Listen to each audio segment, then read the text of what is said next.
welcome to the Festival of Storytellers.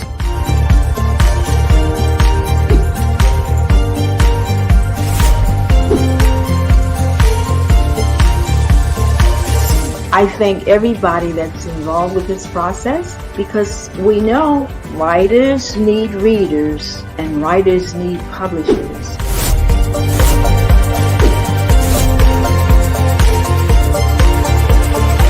Experience is not about the publisher, it is about us, the authors.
Good afternoon, everyone. My name is Mark Anthony McCullogh. I'm the author of 2 books. First one is Little Something for All Ages, and the second one is Inspiration and Reality. Now, I'd like to let you know about first book here, Little Something for All Ages. It has wonderful illustration inside. I'm going to show you some illustrations. We have Helping Mom and Dad with the Big Bad Storms, my first story inside. It has all kinds of diverse illustrations of different families. Then I have Love and Respect Older People, which deals with respecting elders.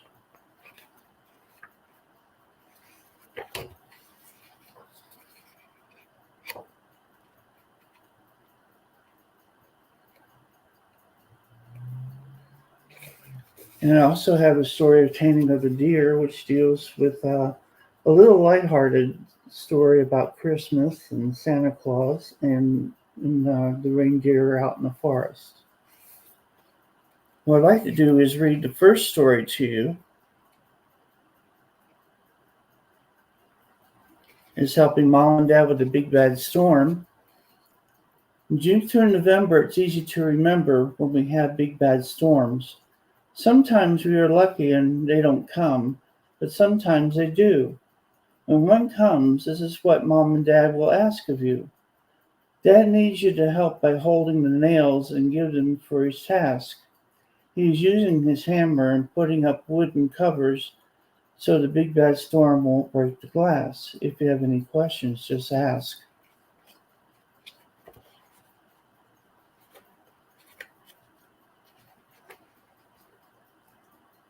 Now, Mom needs your help in many ways. First, by filling the bathtub with cold, clean water and gathering all the flashlights that you might need for days.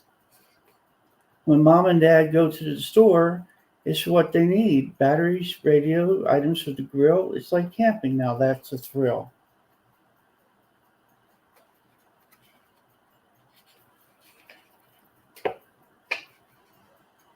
Thank you, Zuri Cho. I'm glad you're excited to hear the stories today. I'm glad to present them to you. Now, Mom and Dad will need your help to bring the water in so that everyone, including your pets, will be cozy within. If Mom and Dad gather things for the car, they need you to be their shining star. For you might go to Grandma's house or somewhere else with friends. It won't be too far. If you stay at home, Mom and Dad need you to be very still and not go outside to roam to be safe from a big bad storm inside your home. The big bad storm will be outside for just a little while, so give mom and dad a kiss, hug, and a smile. The big bad storm will make lots of silly noise, almost like a baby throwing toys.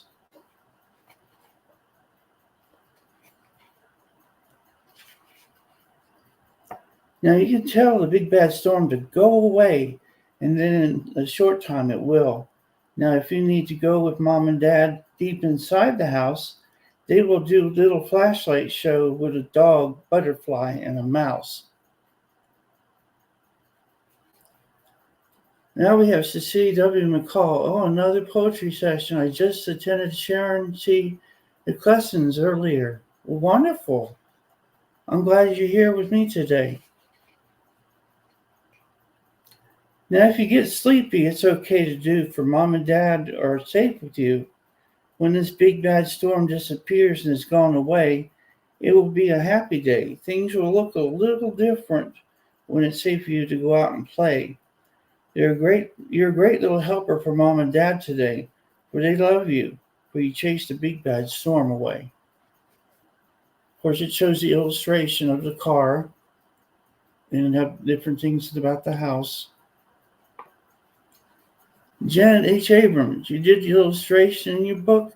I told them exactly what to do, and they did it for me. This is from my imagination.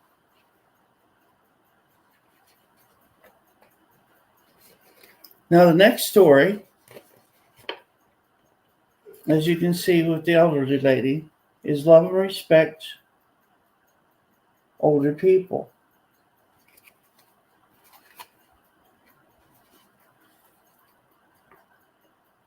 People over 55 have a lot to give, having the experience, knowing how to live. The oldest among them, those over 75, listen to their stories while they're still alive. Ethan Lee, good day, Mark. Thankful to be here. Well, I'm glad you're here, Ethan. Now, wisdom abounds while Asian faces smile. Take a moment and sit with them for a while. There are some who sailed the 7 seas and seen a pirate or two. Some have a winning pie recipe they want to share with you. Many are veterans of foreign wars of times long past. They are eager to tell their stories. Time is going fast. Just like Grandma and Grandpa, they will be there for you. One day you will be elderly and want someone too.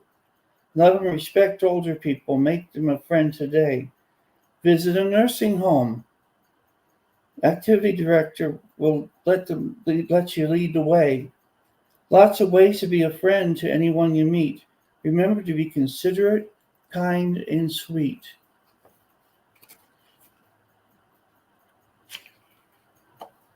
Now, this one is really in particular that I want to share with you today.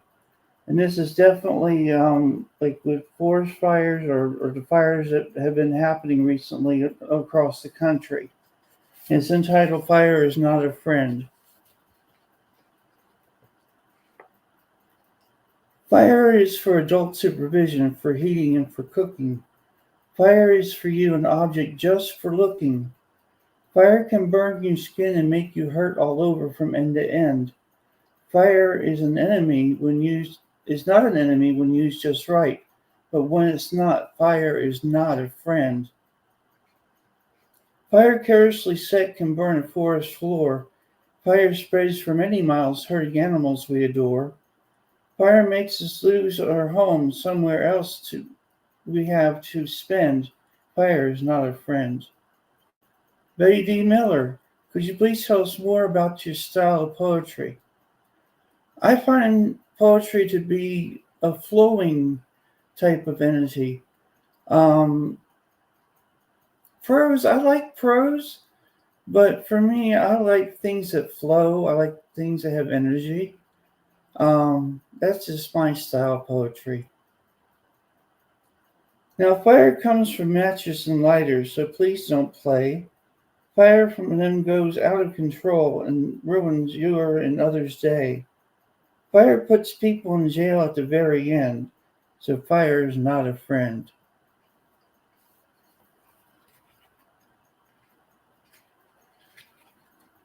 Now I got probably one more story in here to share out of all of it.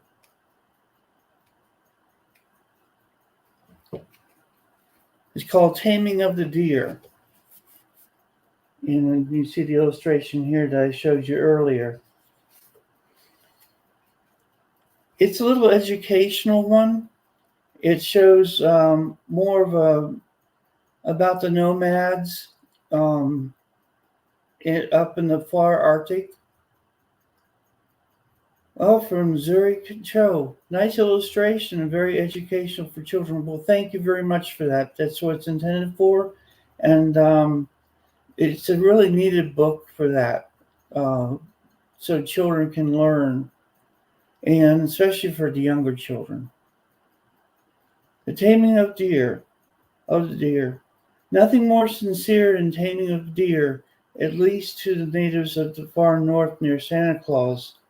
It's never easy to do, and we must give thanks and pause. For thousands of years, tradition in nomadic life is colorfully displayed. They preserve and not easily dismayed. Nothing more sincere than taming of deer.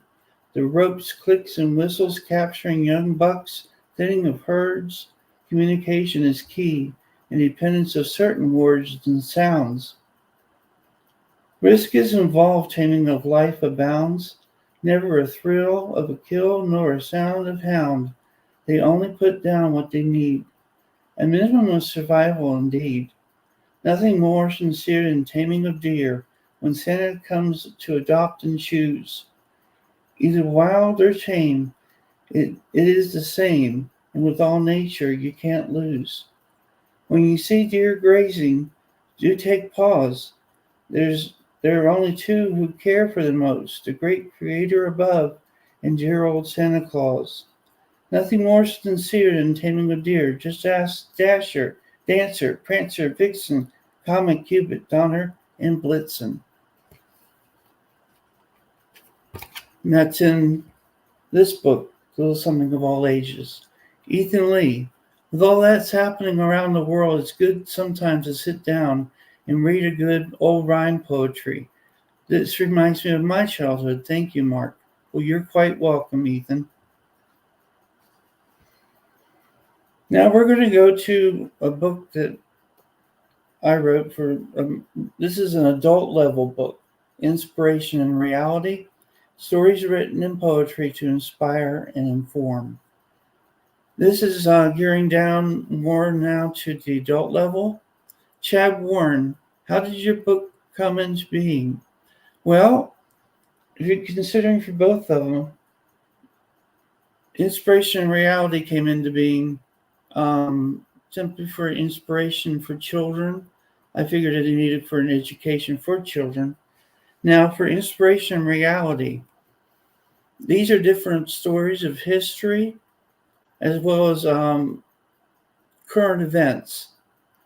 So I put them together to create the book. I also have inspiration as far as a little bit of a religion aspect. So that's also good as well. I'm going to start off by reading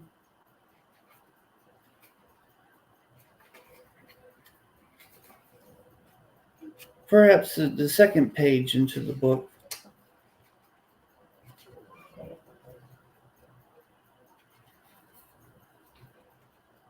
The maker of stained glass.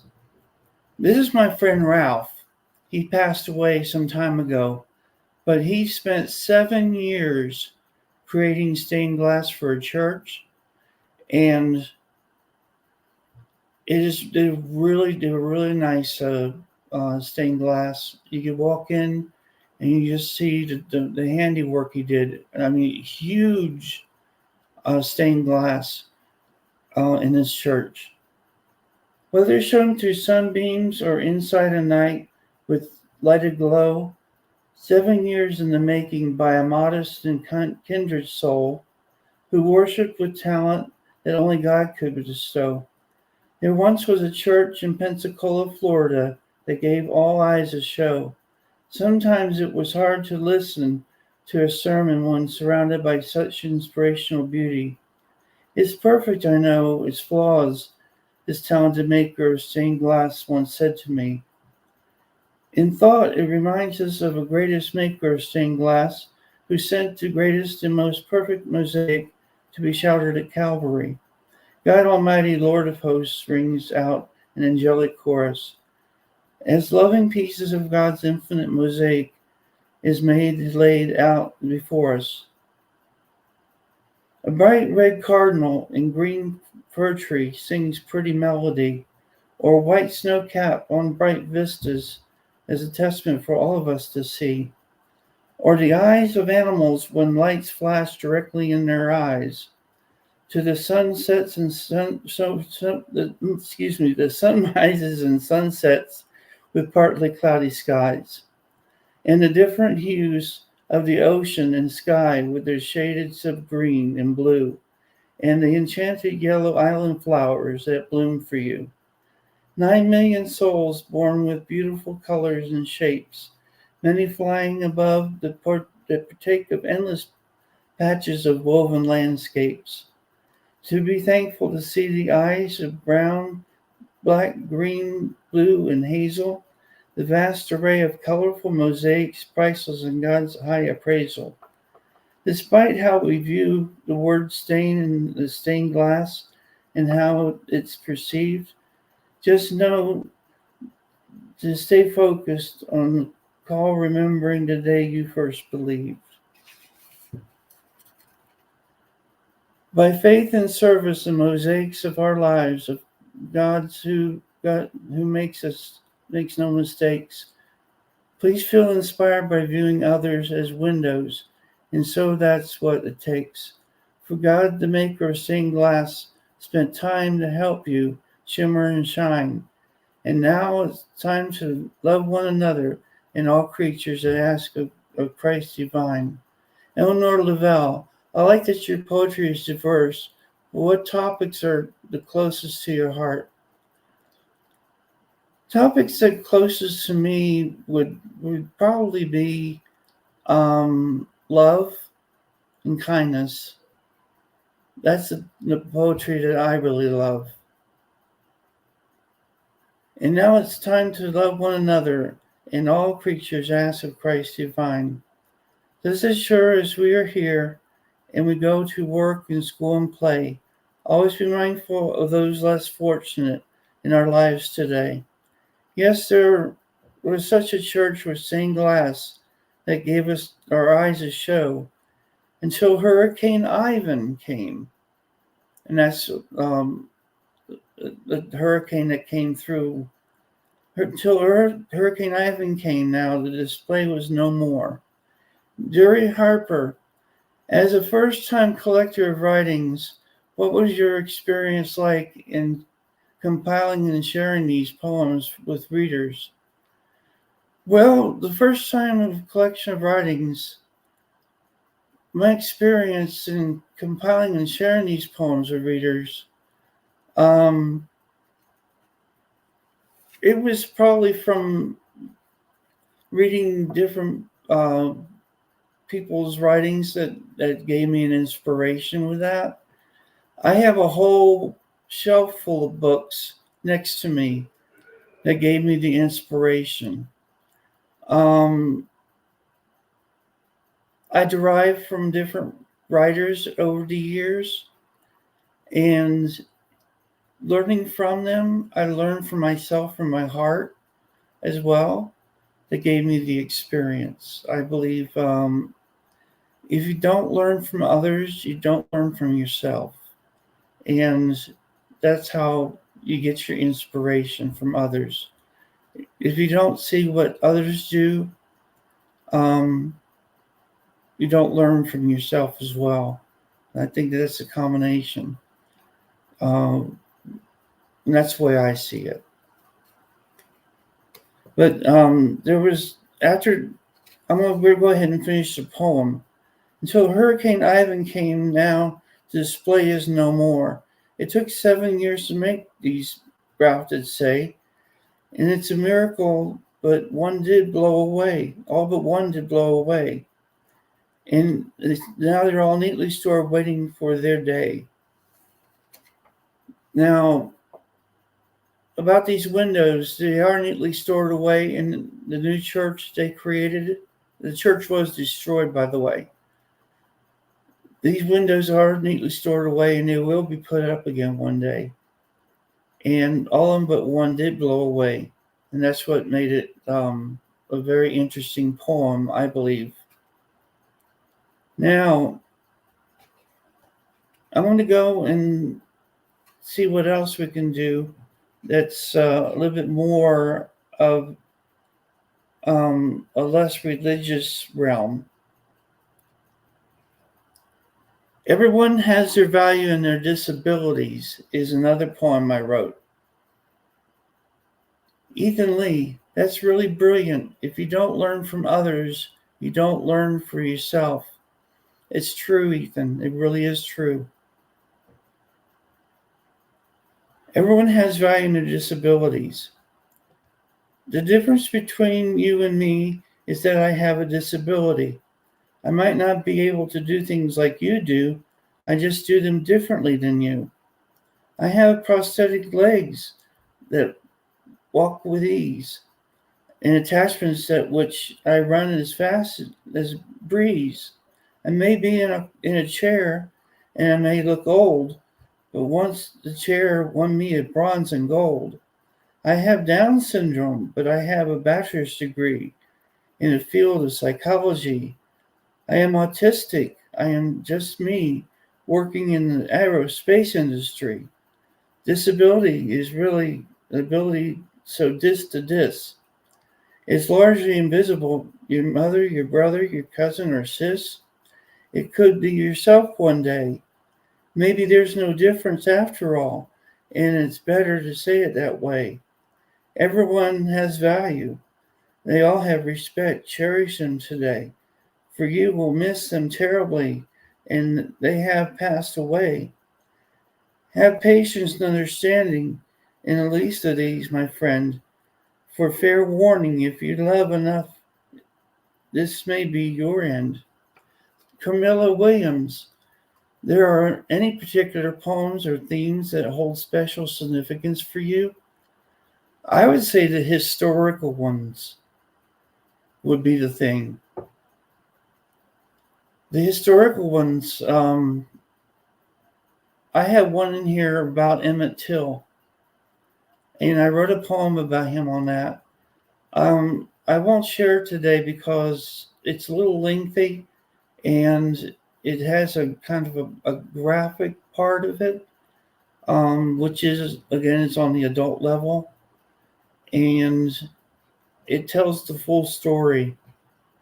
So it would be something, if you buy the book, or when you buy the book, do read it and read it carefully, because it does tell the full story of Emmett Till.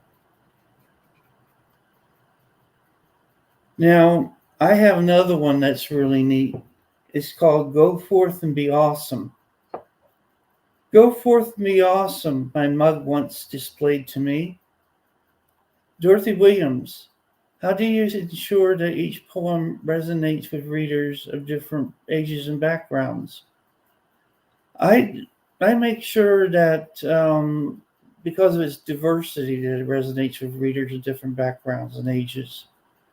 When you see the book, when you buy this book in particular, each particular story resonates with a different person and their different backgrounds.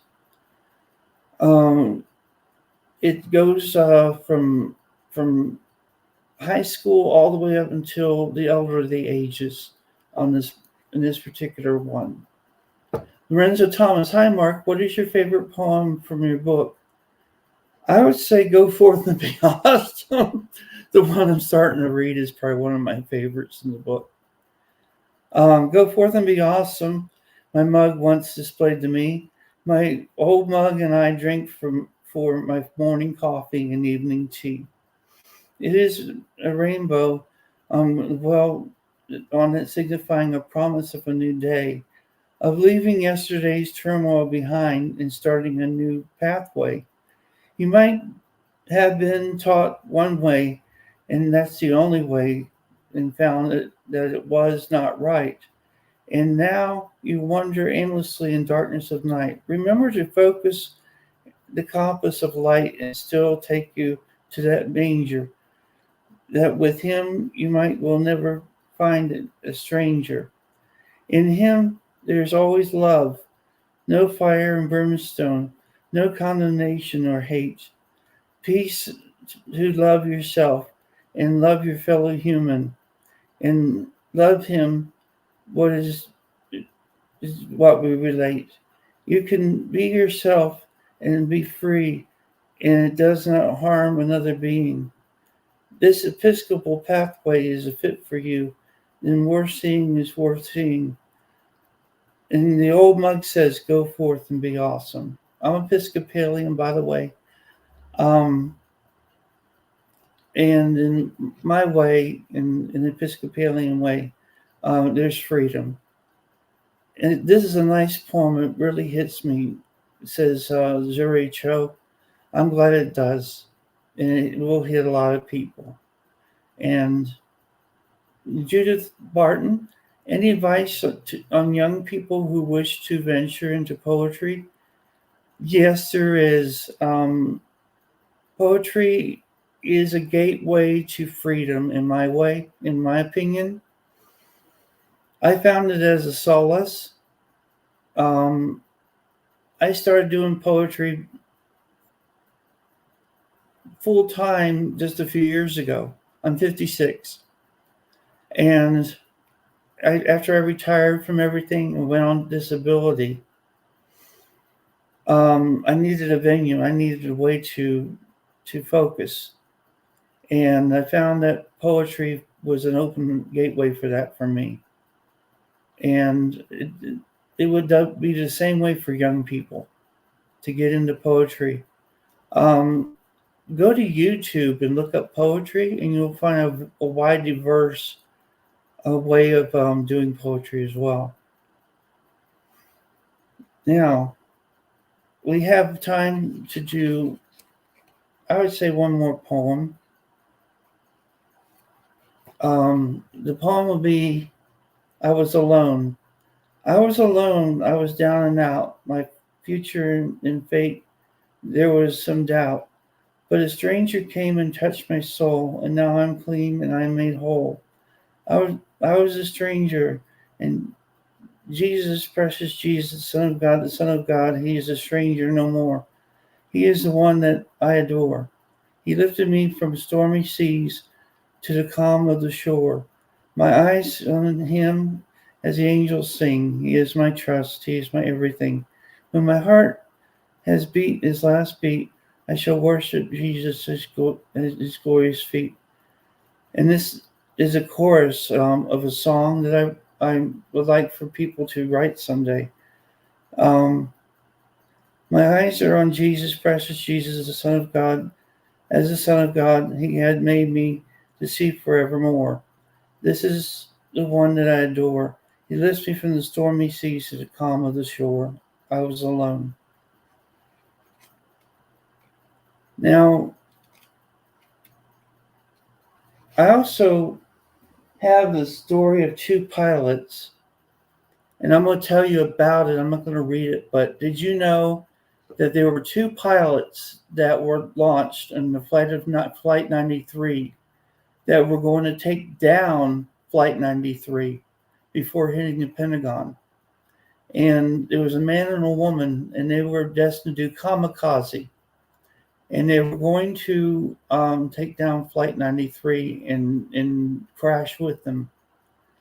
And it's an interesting story of poetry that I have in here as well. And I just wanted to let you know that it was a pleasure today reading these different poems to you. I have different stories like The Stillness of Morning. And I want to let you know today that it was a great pleasure reading to you today. And we have this on Amazon and on Barnes & Noble. Have a great day and enjoy your day. And thank you for joining me today. Goodbye.